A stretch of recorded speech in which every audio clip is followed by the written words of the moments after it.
Vou falar da convocação das pessoas que vão completar 18 anos para as Forças Armadas. Por que o Brasil está fazendo essa convocação? Tá? Primeira coisa que a gente tem que pensar, que isso é uma medida tomada em um momento de uma possível guerra no mundo todo. Né? Então, uma potência como o Brasil, das grandes economias, né, do mundo, ela tem que ter o seu preparo. Por quê? Vamos supor, você está olhando ali a Argentina, por exemplo, totalmente submissa ao Trump. Venezuela totalmente submissa ao Trump devido à retirada do Maduro. Né? Só os países aqui próximos do nosso Brasil. Né? Só os países próximos aqui do nosso Brasil, as nossas fronteiras precisam ser protegidas. E para proteger a fronteira, você tem que mandar quem? Os soldados brasileiros. E quem fica tomando conta do restante? Tem que ter apoio de novos soldados. Então, acelerar esse processo não tem nada a ver. Possivelmente, muita gente deve servir nesse momento. Tá? É possível que muita gente possa fazer parte aí das Forças Armadas. Então, o Brasil tem que posicionar assim, porque se você tem um presidente como o Trump, que nem a Constituição americana está contendo o cara é irredutível, um cara que ninguém consegue conter, né? Fica difícil você achar que um presidente como ele não pode estar numa guerra e ao mesmo tempo fazendo coisas aqui no Brasil. Porque se esse cara decide fazer parceria com a Argentina e na Venezuela colocar suas bases militares, a gente aqui no Brasil vai ficar numa situação muito ruim. Por mais que o Brasil seja neutro, mas vai ter uma guerra, o Brasil apoia a Rússia ou a China. Não, o Brasil ele se posiciona contra, contra o que estão fazendo, né, as ações do Trump, que ferem a Carta da ONU, que ferem os acordos de paz. Não é só o Brasil que está se posicionando dessa forma. É que o Brasil ele é papo reto. O nosso presidente é papo reto. Se o Brasil tem sua política de neutralidade, de defesa da humanidade, né? O Brasil é um país muito humanitário, tanto que nossas fronteiras estão abertas, né? Então o Brasil não tem política de desenvolvimento de arma nuclear, é um país neutro, é um país que preza pelo quê? Pelo diálogo, pela diplomacia. Então não tem como o nosso presidente se posicionar a favor das ações de Trump se ele mesmo fere a Constituição americana. Se no próprio Estados Unidos tem gente com problema. Esse escândalo do caso desses documentos, né, que foram vazados em relação ao Trump, pode não dar em nada. Né? Pode ser uma tentativa de tirar ele do poder, mas pode não dar em nada, porque quando você não tem fotos que de fato você consiga provar que existam coisas ilícitas, você tem que provar com pessoas, com provas materiais, isso leva tempo. Né? Mas tem uma foto lá que os caras estão degustando um corpo humano. A gente tem uma foto, a gente tem que provar que aquilo ali realmente aconteceu. Né? E eu creio que um cara como o Trump, ele poderia ser o governador daquela ilha. Ou seja, eles podiam ter muitas coisas sobre os outros, mas sobre eles mesmos talvez não tivesse nada. Um exemplo é que você pode ter contra pessoas que você quer ter na tua mão, autoridade, vídeos que realmente comprometam, vídeos autênticos, documentos, ligações, fotos, um monte de coisa, que realmente pessoas que você pode contactar, que possam confirmar a história, e esses vídeos guardados em servidores. Você pode ter coisas muito fortes materiais. Mas você vê que ali é só fotos. E parece que pararam com essa situação, né? Não chegamos a lugar nenhum. Então, as pessoas falam, o cara tá fazendo guerra para fugir disso e tal. Pode ser, né? Pode ser, porque depois que acabar tudo isso, ele vai ter que dar conta por que ele fez guerras desobedecendo o Congresso, desobedecendo a Constituição. Então, ali ele vai responder pelos crimes, assim como Netanyahu vai responder. Embora ele já seja alvo do Irã, né? E eu acho que se fossem fazer alguma coisa com ele, vão fazer de uma forma vergonhosa. Né? Como aconteceu aí, envenenamento, vai ser uma coisa tão simples. Porque um simples snipe conseguiu acertar a orelha do cara. Então você vê que é um cara vulnerável, ele é um ser humano.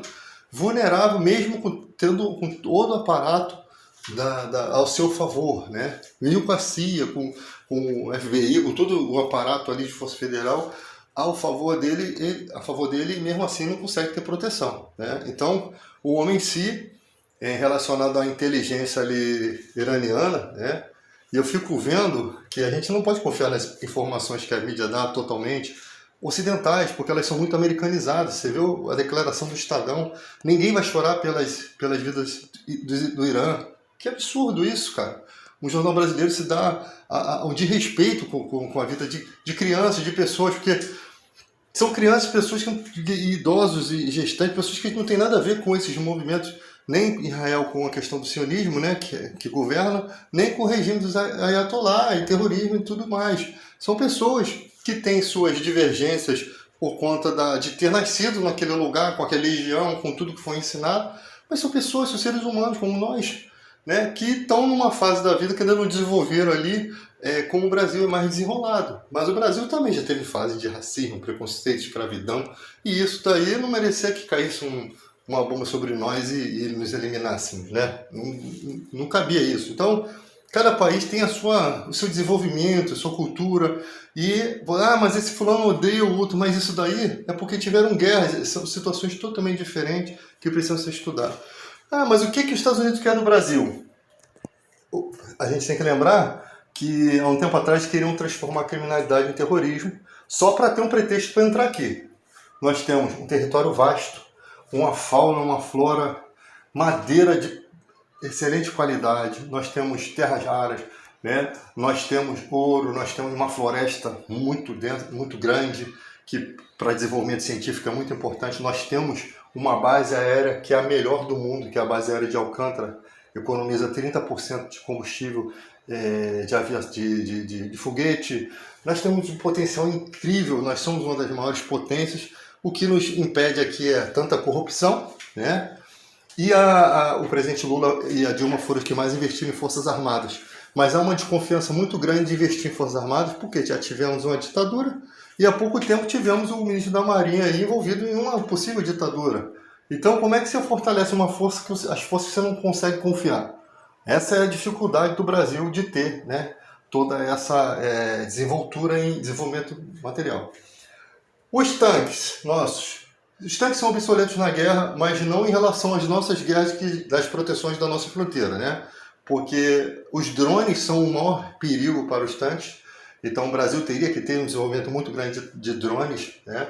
E seria muito importante, porque os tanques servem para proteger em questão do continente norte-americano aqui, mas não contra potências maiores. Mas a gente não tem como se fortalecer para uma grande potência, mas a gente tem como se fortalecer para defender o nosso território. Então, fortalecer-se para defender, né? E você vê que na guerra, que algumas questões bélicas, às vezes, tipo assim, o cara tem um poderio, uma artilharia de ponta, tá? Só que o custo daquilo para ele usar é muito grande. Se ele for tapeado, como aconteceu nas guerras passadas, onde o nego botava ali um tanque inflável, um jipe inflável, né? Ou como aconteceu agora, que eu não sei se é real, um desenho de avião no chão, onde Israel atacou o Irã e desperdiçou muito de rio de dinheiro. E o Irã sai debochando, né, da cara deles, porque eles gastaram inúmeros torpedos ali. Então, o país às vezes é fraco, mas ele tem estratégias para minar os recursos financeiros do inimigo. Então, como eu sempre falo, é como se você pegasse TNT e uma barra de ouro, né, ou a grande potência, e tacasse para derrubar uma gaivota de papel da outra potência que é fraca. Então, a estratégia de guerra, a inteligência, subjuga muitas vezes a força. A nossa Força Aérea brasileira, ela tem pilotos incríveis. Nós não temos, não tem combustível, isso é bobeira, isso aí a gente arruma, o Brasil consegue. Nós não temos aviões, nós temos alguns aviões de qualidade, o F-39 da Gripen, né, o Gripen F-39 da Embraer, que é feito no Brasil com parceria com os suecos, é um avião de ponta. David, mas os aviões americanos, né, que você viu aí um vídeo que era mentiroso, era um jogo, né, que é onde o avião desvia, brinca até com o míssil, e o cara que está filmando consegue filmar tudo perfeitamente, né, um míssil que viaja, o avião está viajando, esse avião, se o Gripen é Mach 2, ele viaja 2 vezes acima da velocidade do som, 2.400 km. Então, Como é que o cara consegue filmar isso tranquilamente, sem aquele barulhão que vem depois, né? Porque quebra as barreiras do som. Então você vê, cara, bobeiras, muitas bobeiras, muitos comentários bobos, né? Então, a realidade é isso. Os nossos pilotos já deram costas nos americanos em jogo de guerra, tá? Os nossos pilotos têm... Para ser piloto tem que ser de alto nível, tá? E é reconhecido, o brasileiro é reconhecido internacionalmente, mundialmente, como sendo bons pilotos. Então, o caça Gripen, o Gripen F-39, aí você tem um com Mach 2, 2 vezes a velocidade do som. O outro é Mach 4. Nem sempre a velocidade vai ganhar. Às vezes, para o cara acertar um alvo, ele vai ter que reduzir a velocidade do caça. E quando ele reduz, meu irmão, ele fica na mesma velocidade do Gripen. E aí, quem que vai valer? A experiência. Porque a velocidade dificulta o cara acertar o alvo. Ele não vai ficar viajando. Ah, mas a imponência militar, né? Olha que esse avião é... Tá, mas dependendo de quem está pilotando, irmão, é como você dar uma Ferrari na mão de uma criança. Então você pode ter um cara que tem um avião de excelente qualidade, como o Gripen, o F-39, com um piloto magnífico que consegue fazer coisa, irmão, talentoso. É como se pegasse um violão feito por um luthier e um violão feito tampa de caixão, esse violãozinho baratinho. Aí você dá na mão do cara, o violão melhor na mão do cara que não toca bem, toca médio. E você pega o violão ruim e bota na mão de um cara que é craque. Quem tu acha que vai tirar o melhor som? Então a experiência, né, muitas vezes vai ser a vantagem, a técnica subjuga a força. Então, o nosso país tem a nossa base de lançamento de Alcântara, que economiza 30% de combustível de foguete, que é muito dinheiro, né? Então é um ponto estratégico, que a China já tentou doar aviões para fazer usar essa base aérea, né? Só que o Brasil talvez não faça parceria para não aguçar problemas com os Estados Unidos, né? Trazer a China muito para cá, para a nossa questão militar, é problemático, né? Então tem que ter a Índia também, certa disciplina. A Índia também. Aí você tem as grandes potências nucleares. Estados Unidos, China, Rússia, Índia, Paquistão. São as que têm arma ogiva, né? Coreia do Norte, Reino Unido, são 9, tá? E aí você tem, por exemplo, Coreia do Norte. A Coreia do Norte não é uma grande potência. Ela não é porque ela não tem...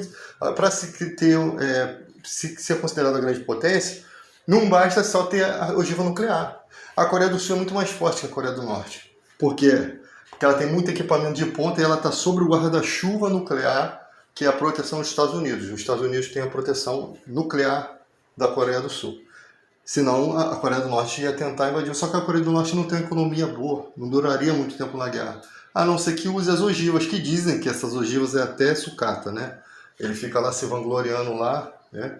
O Kim Jong-un, que é do Partido dos Trabalhadores da Coreia do Norte, né? Ele tem, eu não sei nem como é que ele é líder, mas eu não sei se ele é um dos líderes máximos. Eu estudei um pouco sobre a Coreia do Norte, mas eu esqueci muita coisa. Eu vou esquecendo as coisas, né? Não gravo muitas coisas.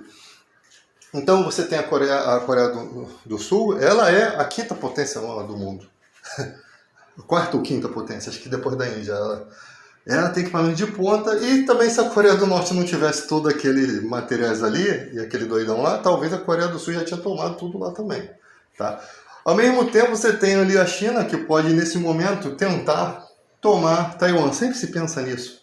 Eu acho que a China não precisa nem de mais de Taiwan, porque o desenvolvimento tecnológico da China está surreal. A China, você tem que conhecer uma potência pelo seu desenvolvimento econômico e pelas coisas científicas que eles contribuem, que ali demonstra que realmente há muita gente inteligente envolvida. Por exemplo, eu não sei se é verdade, mas apresentaram um traje de roupa de aproximação de bombeiro que suporta 2.000 graus sem se distorcer no fogo. Certo? É uma impressora que imprime a questão de células lá de uma forma, eu tinha feito estudo, mas esqueci também, mas de uma forma surpreendente. Então você tem coisas ali rolando na China e você tem uma população muito grande, mas a China trabalha assim, cara. Vai ver lá como é que a China era lá atrás. É um país muito populoso. Uma guerra ali também causaria muita fome. Ia ter que voltar à época da criação do miojo, né? Que é um macarrão prensado. Foi criado na época de guerra. Dizem que foi criado na época de guerra. Que aí não dava tempo das pessoas se alimentarem. Faziam um miojo grandão de 1 quilo e dava para as famílias. Dizem que, e por isso que também eles comem muitos insetos hoje em dia como iguaria, porque na época de fome também, né? O Japão também, por exemplo, o Japão tem política de desmilitarização, mas há pouco tempo voltou a ter de volta essas militarizações. Só que o Japão está sob o guarda-chuva também nuclear dos Estados Unidos, ou seja, dependente dos Estados Unidos. E ficar dependente dos Estados Unidos é complicado. A França também tem arma nuclear, tá? A França está até querendo fazer esse guarda-chuva nuclear. Ela quer se desenvolver belicamente para ela poder também ser um protetor e não ficar só os Estados Unidos oferecendo esses serviços, que eu não sei qual é o custo disso, mas deve ter questões comerciais envolvendo isso aí. Então, aqui no nosso continente americano, o Brasil tem que ter essa questão estratégica de proteger, de desenvolver as Forças Armadas. A gente tem que ter leis e confiança nessas Forças Armadas para que os recursos realmente não vá por água abaixo. A questão dos tribunais militares tem que ter uma influência civil, né, também, para poder não ficar aquilo só sob segredo dos militares. Então tem que ter uma forma de ter uma confiança muito grande das Forças Armadas para que, aparelhando ela, ela não tome o país. Essa é a realidade. O que pode acontecer aqui, porque já tivemos casos que há uma certa desconfiança e enfraquecimento das Forças Armadas nesse sentido. Então, quem quiser corrigir o que estou falando aí, é a minha forma de ver o cenário, né, das coisas que a gente vai estudando, tá? Nada que é 100%, mas algumas coisas aí que eu falei, você pode conferir lá no Google aí, tá? Então, é muito importante o Brasil ter esse aparato, essa força, e começar a valorizar mais o soldado, né? O soldado não ser só o cara que capina meio fio. Eu vejo pessoas do próprio país debochando das Forças Armadas, só que na guerra eles são os primeiros aí, depois os reservistas, as pessoas que já serviram, que entendem arma, e também a gente, idade militar, se precisar, até 45 anos vai. E se não der também, vai mulheres, vai todo mundo, irmão. O bicho pega, né? Então, a gente tem que entender que debochar das nossas Forças Armadas não vai resolver a situação do nosso país. Mas que a gente precisa tentar fazer com que haja uma valorização, né, dessas Forças Armadas. Haja uma valorização, o soldado seja um cara que faça cursos tão bons lá dentro, que faça intercâmbio com as outras Forças Armadas, que ele saia de lá com um preparo tão grande que aqui fora ele consiga melhores empregos. Porque ele é um militar, ele tem uma postura, ele tem um preparo e ele pode assumir muitas coisas daqui, entendeu? Então, às vezes, tem gente que tem essa crítica muito ao militarismo. Porque você tem um cara que é muito exagerado e você tem um cara que tem um equilíbrio, né? O cara que foi do Exército Brasileiro, quando ele chega aqui em casa, aqui fora, ele vai estudar uma NR-35, mas o cara já é expert nisso lá fora. Quando ele chega aqui, ele domina bem, ele se desenvolve muito. E aí as pessoas que não entendem isso, porque o cara foi militar, trabalhou com aquilo, para ele aqui fora é como se ele fosse uma continuidade. E o que tinha que acontecer aqui nas Forças Armadas é um processo de continuidade para a gente não perder o militar nem para o tráfico e que a gente aproveitasse os militares para forças públicas, né, que pudessem talvez ingressar direto, sei lá, mano. Tem que ter uma forma de aproveitar todo aquele dinheiro que foi utilizado na formação daquela pessoa, né? Aí a gente teria uma guarda municipal melhor, mais forte, né? A gente teria isso é uma forma de pensar, tá? Teria policiais militares também melhores e tal. Então tem que ter ou uma espécie de guarda nacional que fosse só composta desses militares vindo da baixa, do quartel, né? Que teriam a oportunidade de fazer ali, né, o seu preparo. Então tudo tem que ser pensado, tem que também ter um interesse político. A política, quando ela não se interessa por isso, ela vai fazer coisas mais interessadas em ganhar dinheiro. É a história do Brasil, é o velho jeitinho brasileiro. É a política feita, se eu não ganhar nada, eu não estou dentro, tem que ganhar muito. É esse pensamento que destrói o nosso país, porque não existem nacionalistas aqui, pessoas assim, que realmente se importam de fato com o desenvolvimento do nosso país. Tem gente que até tenta, chega lá, tá tudo... Se você está num lugar que todo mundo pensa diferente, todo mundo está seguindo o seu próprio caminho, os seus próprios interesses, e ninguém realmente de fato está pensando nisso aqui, desanima, é desanimador, né? Porque é trabalhoso. tudo que vai se fazer leva muito tempo, tem que roer muito osso para se chegar a um avanço, e às vezes aquelas pessoas que lutaram nem se beneficiam desse avanço, outros lá na frente vão se beneficiar. Você roeu o osso e não vai comer a picanha. É isso que acontece, né? Pessoas desistem no meio do caminho, e ali, mas foram aqueles percussores lá atrás que jogaram para frente um país, né? Foram aqueles que são esquecidos muitas vezes, que o nosso país tem um problema sério de não lembrar de quem deveria ser valorizado e homenageado, né? É esse o problema do nosso país.